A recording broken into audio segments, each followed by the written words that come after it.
Please join me in welcoming Yoni Karpfen. Thanks, man. All right. Wow. Thanks everyone for coming. I wanted to start with a couple of questions for you guys. Any Airbnb fans in the house? Okay. Any detractors? Any skeptics? Okay, a couple. Yeah. There's a few of you in the closet on that. That's okay. Well, if you're a fan, then feel free to tweet at me or at Airbnb. If you're a skeptic, you don't have to do that. So a couple more questions. Who stayed at an Airbnb as a guest? Okay. And who is an Airbnb host? Any hosts in the house? Awesome. All right. Well, thank you for being hosts. And anyone staying at an Airbnb right now during this conference? You and me, man. All right. Very cool. All right. Well, just in case there's anyone in the audience who doesn't know about Airbnb, I thought I'd just quickly run you through my experience at this Airbnb that I'm staying at, just around the corner, actually just on the other side of the golf course. This is a listing in our Plus collection, which is listings that are verified for quality. And I rolled out of bed this morning, made myself coffee in my kitchen, sat on my deck overlooking the golf course, walked past the second bedroom, which my colleague who had to bail out isn't occupying, but if she had been here, she would have had her own private bathroom because it's a 2-bed, 2-bath condo. I also noted the washer and dryer, which I'm looking forward to using before I leave because this isn't the only stop on my trip, so I'll be able to leave here with a clean clothes in my bags. And lastly, as I walked out, I saw the pool table out in the living area and thought maybe if I make some friends, I'll invite some folks over for a private party. And my nightly price was $214 all in. I also wanted to talk to you a little bit about what I did yesterday, which was an experience from an Airbnb experience. It's another line of products that we have in addition to homes. You can also book an experience, which are hosted by essentially everyday people who have particular skills or interests. This experience is hosted by Craig. He's a flight instructor, and also his job is to fly antique airplanes. He greeted me at the hangar with his, I believe it's about 1940 Stearman airplane, I think it's called. It's an open cockpit biplane. This was the plane that we flew in. I was in the front cockpit. And this is closer to my view. That's me sitting there just as we're ready to take off. And here's a little video of us flying just yesterday. At this moment, I'm actually not controlling the plane, but it is billed as a flight lesson, and it was actually. I did operate the plane several times, did a few turns and things. We also did a hammerhead stall, where you go straight up and then stall out and go straight down. Anyway, that was my experience yesterday.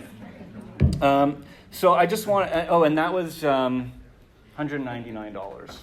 So just wanted to ask, anyone considering booking an Airbnb home or experience for their next conference?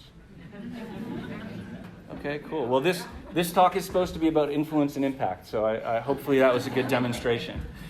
But on to the actual topic of the day. So actually, this presentation is a huge exception to my rule.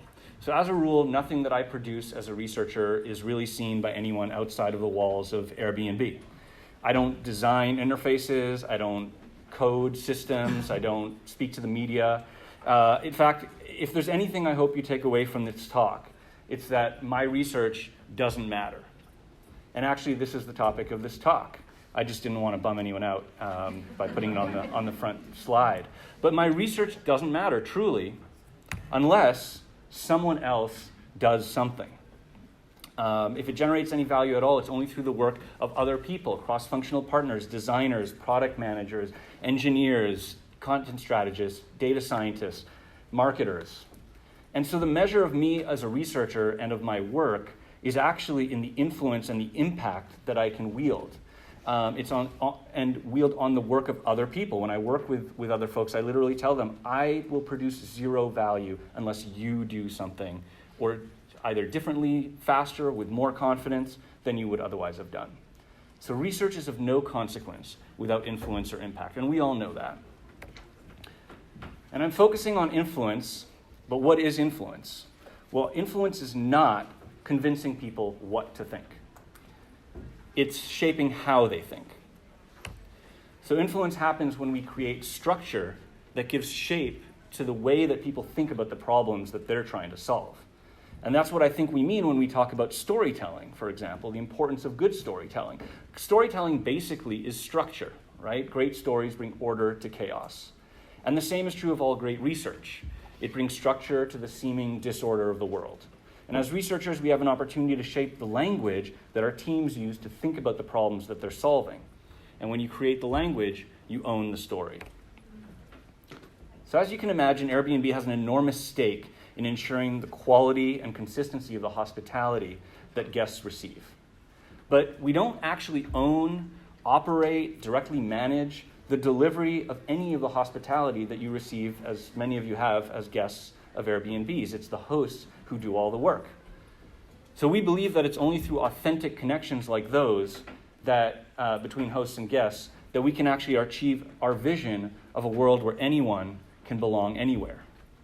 And an important part of our job in that sense is to ensure that the community that our platform supports fosters the kind of hospitality that lives up to this vision and to our brand. But how can we do that when we have no direct control over what hosts, or for that matter, over what guests do? There's many things which at first glance might seem like good hospitality, but can sometimes fail to deliver. And often for the most unexpected reasons. For example, whose responsibility is it? Is it Airbnb's responsibility that there's a light bulb missing from one of the lamps? Or are there clean sheets? Are there a sufficient number of towels? What about the kitchen amenities? Are they up to the guests' expectations? The host is responsible directly for delivering all of those things, and yet Airbnb is the one who's seen as the brand delivering these experiences. So what is our role in delivering these experiences that guests expect? Well, we consider our goal for every host to be the best hospitality entrepreneur that they can be.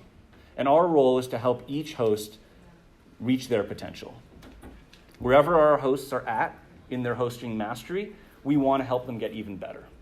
And so I'm going to share with you some of the ways that I've used research to introduce structure into how we think about achieving that goal. So since we're talking about delivering great experiences, a good place to start is with great hospitality. What does that look like? So if we want to understand, if we want to drive hosts to like ever higher levels of hospitality and performance, the first thing we need to know is what characterizes high performance. So we start with the first set of characters in this story, which is high-performing hosts. And high performers exhibit a pretty clear set of characteristics. First of all, their focus is on their guests' experiences. They are dogmatic about making sure that their guest is getting what they expect or better. Secondly, they're motivated by pride and passion. They're intrinsically motivated. Of course, they like making the money, and they probably wouldn't do it if the money weren't there. But what really motivates them is their pride in the hospitality that they deliver. In terms of effort, they're proactive. They go the extra mile. They're not waiting to be asked. They're making sure that whatever the guest is going to need, it's going to be there, maybe even before the guest anticipates their own need. In terms of responsibility, they take responsibility. They assume it, especially when things go wrong. If they don't live up to guest expectations, they're the first to acknowledge that and to fix the problem. They also believe, incredibly, because they're doing such a great job, that there's always room to improve. It's amazing how consistent it is that great hosts really always think they could be doing better. And lastly, they do have some concrete advantages often. They have great homes, they have the money and the time and the wherewithal to actually deliver the kind of hospitality that they want to deliver and that their guests expect. So we know quite a bit about high performers. But if we want to understand the spectrum of quality, we need to look at another set of characters, lower performers. And what do you guys think? I'm curious, actually. Who thinks that low performers are the same as high performers on these dimensions? No one? All right. John. Who thinks that they are different? All right. Well, if you said that they're the same, you're right on this one point, which is that The vast majority of low-performing hosts think they're doing great, just like high performers do. But actually, when we look at these dimensions, they're different on every single one. So low performers, their focus is not as much on the experience of their guests, but more so on their own effort and what they actually are providing, rather than the actual how what they're providing is experienced by their guests. They're also more motivated or focused more on the money as opposed to on sort of the pride and passion that drives them. They're more reactive. They don't necessarily go the extra mile. They don't necessarily do things without being asked. It doesn't mean they won't fix the problem or won't actually go ahead and do what's necessary, but they aren't necessarily as proactive in doing that and anticipating. They also deflect responsibility when things go wrong, whereas I said, high performers immediately assume responsibility and fix the problem. And low performers also, interestingly, believe that, as I said, they're doing just fine. And lastly, they often do have some legitimate challenges. They're not in as nice of a neighborhood, or they are further away from key destinations, things like that. So when you boil all this down, it actually really looks nice when you look at it against a growth and a fixed mindset. It turns out that high performers really do have a growth mindset, whereas low performers have a fixed mindset. And it means that these are really two completely different types of people. They differ in seemingly obvious but often subtle ways, which I'm going to get into in a sec. And so let's see what that distinction sounds like when we speak to some of these people. High performers assess themselves based on their guest experiences, like I said. We make sure that the guests are taken care of. First priority is customer service. We monitor our property to make sure that the guests have everything at their disposal. Low performers, like I said, focus on what they are bringing to the table rather than the outcome for the guest. So my house is totally a new remodel. I supply coffee, tea, and spices. The kitchen is fully equipped. The house is close to many attractions. They focus on their own effort and their physical space, and on the face of it, this doesn't look like a low performer. But when you contrast it with high performers, it immediately becomes obvious why it's different. High performers believe there's always room to improve. These are verbatims from a survey I ran. It's uncanny how consistent this is, that high performers believe there's always room for improvement. Low performers believe they're doing just fine and often deflect responsibility. And my favorite quote is, "I'm very happy with the services that I provide to my guests, even though it is not always appreciated." So we've given shape to the attitudes and behaviors of two very different groups of hosts, but what kind of hospitality does that translate into? And so the more we learn about the differences between high and low performers, the more readily we're able to describe a framework of excellence in hospitality. So let's take a look at that. So in order to be a host on Airbnb, you have to do at least three things. You have to have a place, or you have to be in a location, you have to have an actual physical space or place, and you have to list it on Airbnb. If you do these three things, you're a host on Airbnb.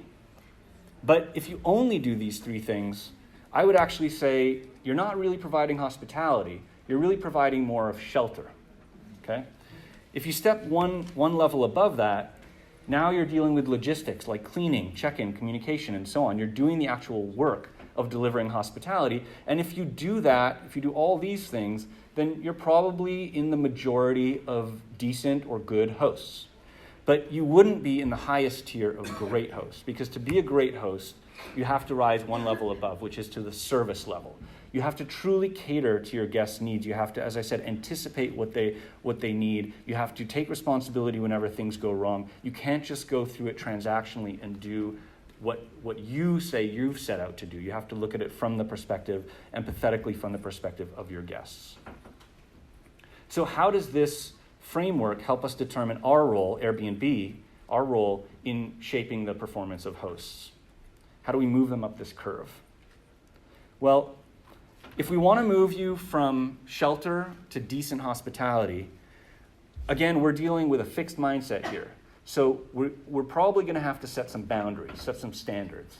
And so when we do that, we're able to say, hey, we're going to enforce on these things, and you cannot host unless you're at least at the decent standard that we believe in. And so in order to move folks from there to there, we need enforcement. But it's really different if we want to move them from decent hospitality to truly great hospitality, because now we're not dealing with a fixed mindset. We're dealing with people. In order to get here, you basically need to be self-driven. And so we don't really need to enforce. What we need to do is empower and inspire and enable you to actually deliver that kind of service and hospitality that you want to provide anyway. So when we put all this together, we get this sort of nice map that helps us understand who are our hosts, what kind of hospitality are they delivering, what are the attitudes and behaviors that drive the different types of hospitality, how do these attitudes and behaviors ladder up to hosts' overall mindset, and what can we, Airbnb, do to drive different types of hosts up this pyramid of performance.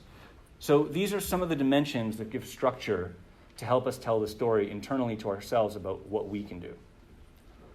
But there's another dimension, and that's time. It takes a while to become a great host. We can't expect new hosts, for example, to move up the performance curve in the same way as a more tenured host. So we have to consider where each host is at their own stage of development. And when we do that, our goal is for every host, as I said, to become the best hospitality entrepreneur that they can be. And so wherever they are in the curve, we want to move them even higher. So again, we've established a couple of important things here.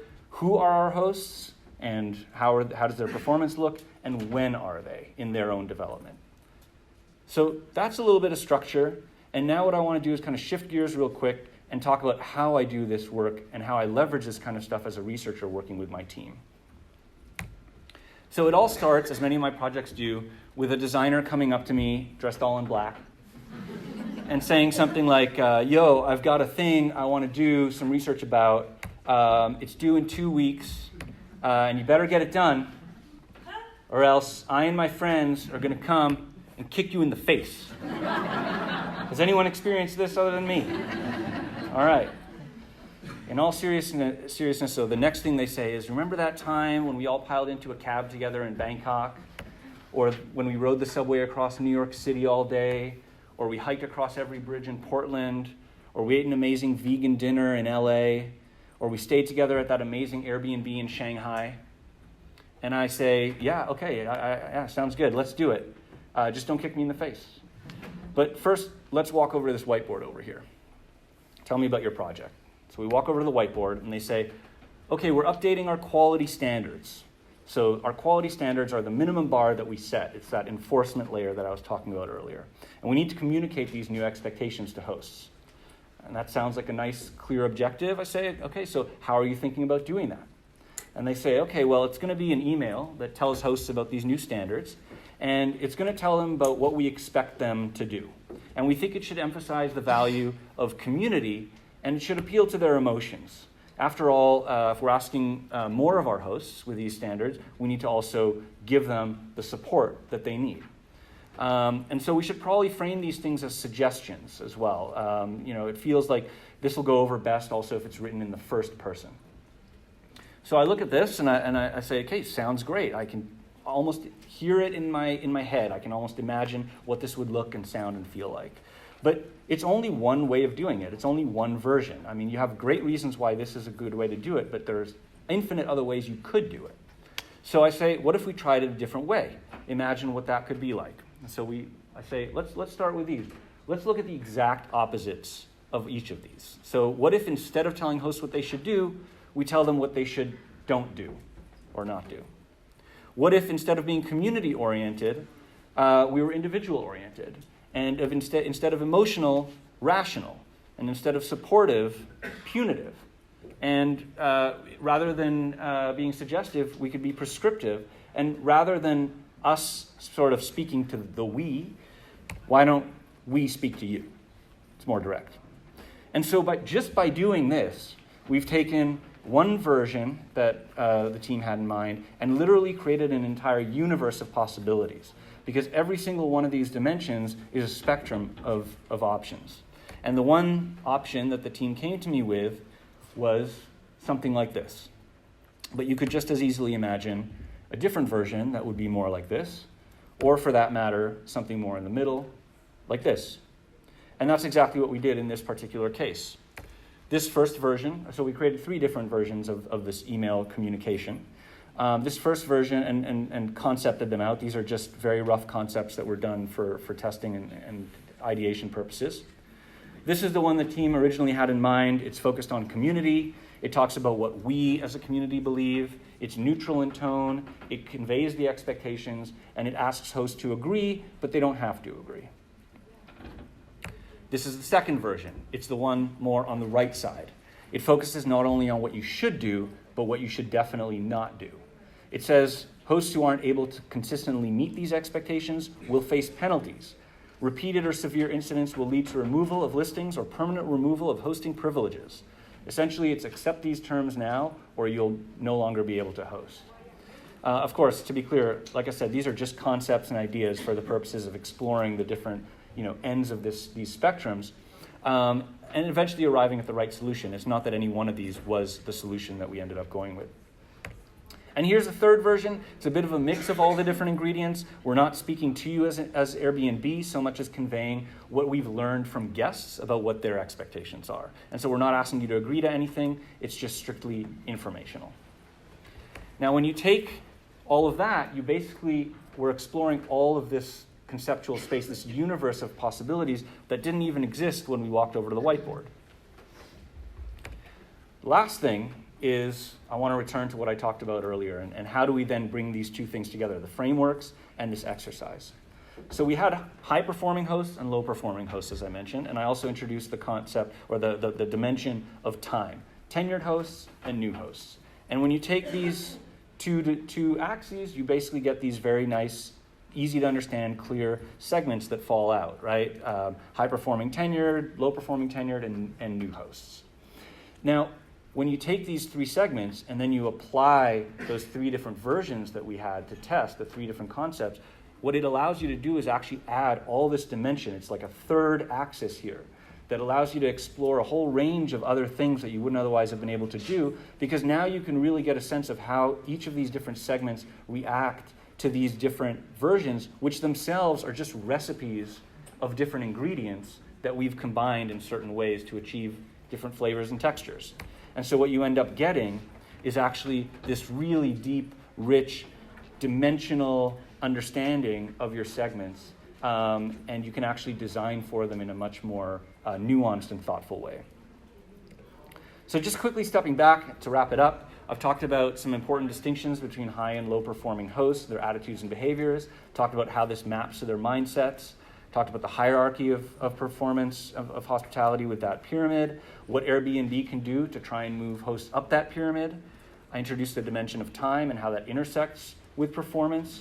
And then I've shown a simple segmentation of hosts along those same dimensions and applied different designs and concepts which we created out of different ingredients that form different recipes. And so hopefully this shows you the value of using design explorations in order to create an additional dimension that deepens your understanding. My last thing, and I want to kind of end on this, is just to ask, who's driving the bus? And this is what I say to my team all the time. If you're fielding requests for research, if you're just being responsive and doing projects as they're coming to you, you're never going to be able to do that high-level kind of thinking. At least that's how I look at it. And you're really getting on someone else's bus. They've defined the destination. They've defined how you're going to get there, what the route is. But instead, what I say to my team is, you need to be the driver of the bus. You decide the destination. You create the roadmap. You say, we're going to create these frameworks. We're going to start creating these explorations. Challenge the team to think beyond whatever designs or concepts they come to you with. Create that extra dimensionality, and then you're the driver of the bus. And I think that's really exciting for researchers. It really empowers us and gives us also a lot of ownership over our work over time. And so I hope I've shown you that my research does in fact matter, but it only matters when it shapes how people think. So don't forget that. Thank you very much.